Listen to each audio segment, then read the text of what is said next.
안녕하세요. 사회보장 현장의 디지털 파트너 디위드입니다. 수백 페이지의 지침서, 매번 바뀌는 정책들, 알아야 할 건 많은데 시간은 늘 부족하시죠?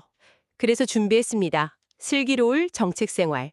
오늘은 2026년 의료 요양 통합돌봄 사업 안내 중 장애인 분야의 첫 번째 사업 개요에 심층 학습하겠습니다. 운전 중에 혹은 서류 정리 중에 가볍게 들어보세요. 지금 시작합니다. 자, 이어서 본격적인 오늘의 심층 탐구로 시작해 보겠습니다. 매일 현장에서 땀 흘리시는 실무자 여러분, 오늘 저희가 함께 파헤쳐 볼 자료는 방금 말씀드린 바로 그 안내서의 사업 개요 부분입니다. 늘 책상 위에 산더미처럼 쌓여 있는 공문들, 보기만 해도 한숨이 나오실 텐데요. 네, 사실 매일 쏟아지는 행정 서류들 속에서 이번 자료 역시 그저 한번 훑어보고 서류함에 꽂아둘 또 다른 지침서겠거니 그렇게 생각하실 수도 있습니다. 그렇죠. 늘 보던 그런 지침서처럼요. 맞습니다. 하지만 이번 문건의 무게감은 완전히 다릅니다. 단순히 제도가 하나 툭 추가되는 수준이 아니거든요. 이 자료는 앞으로 현장에서 대상자분들을 만나고 보건소나 병원, 공단 같은 여러 기관과 협력하는 그 모든 업무 방식을 밑바닥부터 뒤바꿀 일종의 마침반이자 새로운 룰북과 같습니다. 완전히 룰이 바뀌는 거군요. 네, 왜 정부가 이토록 거대한 제도를 새롭게 설계했는지, 그리고 궁극적으로 현장 실무가 어떤 방향으로 재편될 것인지를 구조적으로 이해하는 것이 오늘 저희가 나누는 심층 탐구의 가장 중요한 목적입니다. 자, 그럼 이 방대한 자료의 첫 장부터 본격적으로 한번 파헤쳐 볼까요? 정책 배경을 훑어볼 때 저기 제 눈길을 가장 먼저 사로잡은 건 바로 압도적인 숫자였습니다. 2024년 기준으로 우리나라 전체 등록장애인 수가 무려 263만 1000명에 달하더라고요. 상당한 수치죠. 네, 자료 흐름을 보면 2015년부터 꾸준히 늘다가 2023년부터 아주 살짝 소폭 감소세로 돌아섰다는 통계가 나오는데요.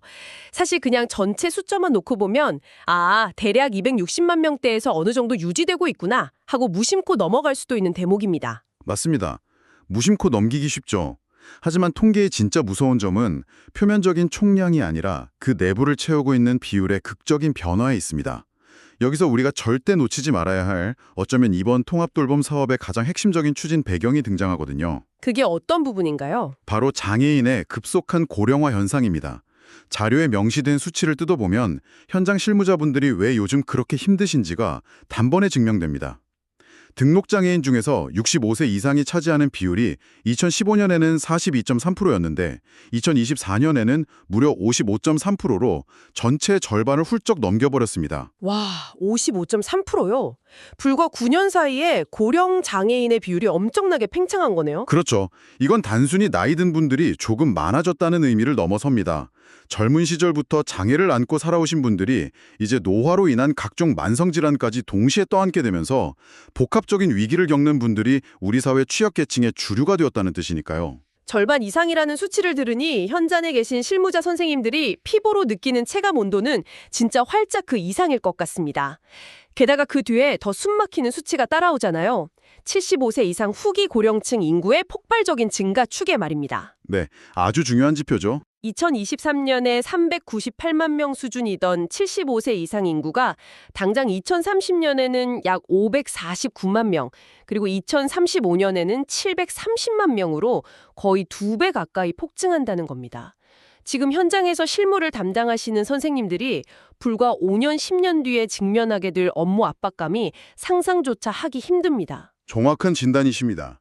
바로 그 폭발적인 인구 구조의 변화, 즉 급속한 초고령화와 질병 구조의 변화가 기존의 파편화된 복지 시스템으로는 도저히 감당할 수 없는 물리적 한계점을 만들어낸 겁니다. 기존 방식으로는 무리라는 거군요. 네, 보통 연세가 드시면 고혈압이나 당뇨 같은 의료적인 치료 욕구와 혼자 밥을 차려 드시는 일상생활 돌봄 욕구가 동시에 급격하게 증가하게 됩니다. 특히 장애인의 경우 상황은 훨씬 더 복잡해지죠. 기존 장애 특성의 합병증까지 더해지니까요. 맞습니다. 복합적이고 고도화된 욕구가 얽히게 되는 겁니다. 병원에 가서 전문적인 재활도 받아야 하고 동시에 집에서 누군가의 밀착 돌봄도 받아야 하죠. 하지만 지금까지 우리의 행정 시스템은 어땠나요? 이 두 가지를 완전히 따로따로 다른 참구에서 해결해야 했습니다. 완전 분절되어 있었죠. 그러니까요. 이제는 그 분절된 방식으로는 쏟아지는 수요를 감당할 수 없으니 의료와 돌봄을 하나의 바구니에 담아내는 통합 지원 모형이 절대적으로 시급해진 것입니다. 이것이 정부가 기존 판을 엎고 이 사업을 추진하게 된 강력한 당위성입니다. 듣고 보니 고개가 절로 끄덕여집니다. 왜 통합인가에 대한 답이 명확하네요. 그런데 제가 자료를 보면서 정말 흥미로웠던 지점이 하나 있습니다. 어떤 부분이죠? 정부가 이 거대한 수요의 쓰나미를 그저 통합 돌봄이라는 하나의 거대한 우산으로만 대충 덮으려고 하지 않는다는 점입니다. 대상을 아주 세밀하게 분류해서 세 가지의 각기 다른 트랙으로 접근하고 있더라고요. 마치 복잡한 퍼즐 조각의 모양을 일일이 확인하고 각자의 자리에 정확히 맞추려는 치밀한 전력처럼 보였습니다. 네, 아주 예리한 포인트를 짚어주셨습니다. 연령, 장애 유형, 그리고 의료와 돌봄의 필요도에 따라 철저하게 맞춤형 분리 전략을 취하고 있습니다. 무조건 하나로 합치는 게 능사가 아니라 특성에 맞게 트랙을 태우는 거죠. 세 가지 트랙이 구체적으로 어떻게 나뉘나요? 자료에 명시된 세 가지 대상군을 뜯어보면 정부의 고심이 보입니다. 첫째는 발달 장애인입니다. 현장 실무자분들도 잘 아시겠지만 이분들은 의료적 처치보다는 일상생활 유지와 도전적 행동 지원 등 돌봄 필요도가 압도적으로 높다는 특성이 있습니다. 아, 의료보다는 돌봄 중심이군요. 그렇죠. 그래서 이 그룹은 무리하게 새로운 의료 중심 트랙에 넣기보다는 기존에 이미 잘 구축되어 있는 발달장애인법상의 절차를 활용하여 개인별 지원 계획을 수립하는 방식을 유지하기로 한 것입니다. 돌봄과 일상 지원이 집중적으로 필요한 분들은 기존의 안정된 법적 절차를 따른다는 거네요. 현장 혼란을 줄이는 아주 합리적인 선택 같습니다. 그럼 발달장애인을 제외한 나머지 분들은 어떻게 분류되나요? 연령에 따른 본격적인 분리가 시작되는 것 같던데요. 맞습니다. 두 번째 트랙은 65세 이상 고령장애인입니다. 이분들은 앞서 말씀드린 대로 연세가 있으시니 의료와 돌봄 필요도가 모두 매우 높습니다. 하지만 이 그룹은 전체 노인 인구가 겪는 노화의 맥락에서 함께 다루어지는 것이 시스템적으로 효율적입니다. 노인복지 시스템으로 들어가는 거군요. 네, 그래서 당장 2025년 2월부터 전국적으로 시작되는 노인 대상 의료 요양 통합 지원 시범 사업에 이분들이 포함되어 지원을 받게 됩니다. 고령이라는 특성에 맞춰 거대한 노인복지 시스템 안에서 우선적으로 보호를 받는 구조죠. 발달장애인은 고유 특성 체계로 65세 이상 고령장애인은 노인 통합돌봄이라는 큰 궤도에 탑승하는 거네요. 그런데 현장 실무자분들의 진짜 고민거리는 따로 있죠. 사각지대 말씀하시는 거죠? 맞아요. 나이는 65세가 안 되었는데 장애 정도가 너무 심해서 매일 누군가의 돌봄도 필요하고 주기적으로 병원 재활도 받아야 하는 분들이요. 노인 돌봄 혜택도 못 받고 복지 사각지대에 놓이기 쉬운 분들이 바로 남은 세 번째 트랙의 주인공 아닌가요? 정확합니다. 그분들이 바로 이 장애인 분야 사업 개요가 주둔하고 있는 핵심 타겟, 즉 세 번째 트랙입니다. 명확히 규정하자면 65세 미만의 지체, 뇌병변, 심한 장애인입니다. 지체, 뇌병변, 심한 장애인요? 네, 이분들은 고령 노인은 아니지만 중증장애 특성상 의료와 돌봄의 복합적 필요도가 최고조에 달해 있는 분들입니다. 기존 제도의 틈새에서 가장 고통받던 분들이죠. 바로 이분들을 구출하기 위해 2025년 7월부터 장애인 통합지원 시범 사업이 본격적으로 별도 추진되는 것입니다. 실무자 여러분, 방송 들으시면서 잠깐 머릿속으로 시뮬레이션 한번 해보실까요? 오늘 아침에 상담 전화를 받았거나 어제 가정 방문을 다녀오신 대상자분들 떠올려 보세요. 예를 들어 지체장애를 가진 50대 김 선생님이 있다고 치죠. 아주 전형적인 사례가 되겠네요. 체어 타고 복지 서비스 신청하러 행정복지센터 갔다가 또 재활치료 알아보러 보건소나 병원을 전전해야 했습니다. 서류도 매번 새로 떼야 하고 아픈 병력을 만나는 담당자마다 처음부터 다시 설명해야 했죠. 얼마나 지치고 화가 나셨겠어요. 하지만 이제 7월부터는 이 김 선생님이 바로 세 번째 트랙의 우선 대상자가 되어 완전히 새로운 지원을 받게 된다는 뜻입니다. 이렇게 현장의 얼굴들을 대입해 보시면 정책뼈대가 입체적으로 다가오실 겁니다. 아주 훌륭한 예시입니다. 그렇게 당사자의 입장에서 바라보면 이번 정책의 추진 방향이 왜 이렇게 설정되었는지 자연스럽게 이해가 됩니다. 정책의 철학적 전환이라는 거창한 말을 썼지만 핵심은 방금 말씀하신 50대 김 선생의 피로감을 없애주겠다는 거거든요. 그럼 이게 도대체 실무적으로 무슨 의미일까요? 큰 그림에서 보면 과거에는 공급자 중심, 즉 기관 중심의 행정이었습니다. 복지가 필요하면 이 부서로, 의료가 필요하면 저 기관으로 당사자가 직접 발품을 팔아야 하는 분절된 구조였죠. 하지만 이번 통합 지원의 목표는 당사자를 우주선의 한가운데 중심 조종석에 앉히는 겁니다. 기관 중심에서 사람 중심으로요. 이거 현장 실무자분들이 정말 환영할 만한 철학적 방향성입니다. 현장에서 민원인들에게 그건 저희 소관이 아니니 보건소로 가보시라고 말할 때마다 느꼈던 그 답답함이 마침내 해소될 수 있는 거니까요. 네, 서비스 제공기관들이 오히려 당사자를 중심으로 둥글게 모여들어 협력하는 형태로 패러다임이 뒤집히는 겁니다. 구체적으로 어떤 서비스들이 확대된다고 보면 될까요? 자료에 명시된 핵심 추진 방향을 보면 거동이 불편해 병원 문턱을 넘기 힘든 분들을 위해 방문 재활이나 방문 진료 같은 특화 서비스가 대폭 확대됩니다. 병원이 당사자 집으로 찾아가는 형태죠. 그리고 이 모든 추진 원칙을 관통하는 거대한 목표가 하나 있습니다. 바로 장애인 돌봄의 사회화입니다. 돌봄의 사회화, 현장에서는 참 뼈아프고 절실한 단어입니다. 그동안 국가 시스템이 닿지 않는 곳에서 돌봄은 오롯이 개인과 가족이 짊어져야 할 무거운 형벌과도 같았잖아요. 맞습니다. 비극적인 사연들도 많았고요. 더 이상 장애인 돌봄을 가족의 희생에만 의존하지 않고 생애 주기별로 국가와 지역사회가 촘촘한 망을 짜서 공적으로 짊어지겠다는 강력한 선언인 셈입니다. 정말 중요한 방향성입니다. 그렇다면 실무자분들 입장에서 가장 현실적인 질문을 던져볼게요. 자원 한계가 분명히 존재할 텐데 당장 올해 7월 시범 사업에서 혜택을 볼 수 있는 정확한 타겟 기준은 어떻게 되나요? 이 부분은 헷갈리시면 안 되니 법적 근거부터 명확히 짚어드리겠습니다. 기본적으로 돌봄통합지원법에 따라 보건복지부 장관이 인정한 장애 정도가 심한 장애인이 그 대상입니다. 네, 심한 장애인이요. 하지만 앞서 말씀드렸듯이 모든 심한 장애인이 한꺼번에 들어오는 것은 아닙니다. 이번 장애인 시범사업의 우선 대상자는 명확하게 65세 미만의 심한 장애인 중 지체, 뇌병변 장애인으로 정밀하게 타겟팅되어 있습니다. 65세 미만, 지체, 뇌병변, 심한 장애인. 한정된 자원으로 가장 시급한 곳에 먼저 성공 모델을 만들기 위한 선택과 집중 전략이군요. 그런데 현장 실무를 하다 보면 딱 떨어지지 않는 안타까운 사례들이 꼭 있잖아요. 그렇죠. 언제나 예외는 존재하죠. 지체나 뇌병변은 아니지만 시각장애나 중복장애로 인해 당장 의료, 돌봄 지원이 너무 절실한 분들이 있을 수 있습니다. 이런 분들은 규정 때문에 그냥 배제되는 건가요? 아주 현실적인 지적입니다. 정책 설계자들도 현장의 변수를 당연히 고려했습니다. 그래서 기타 대상자라는 유연한 예외 규정을 열어두었죠. 지자체장이 보기에 명시된 장애 유형에 속하지 않더라도 복합적 지원이 절실하다고 판단할 합당한 사유가 있다면 권한으로 발굴해 포함시킬 수 있습니다. 아, 그 숨통이 트이는 규정이 있었네요.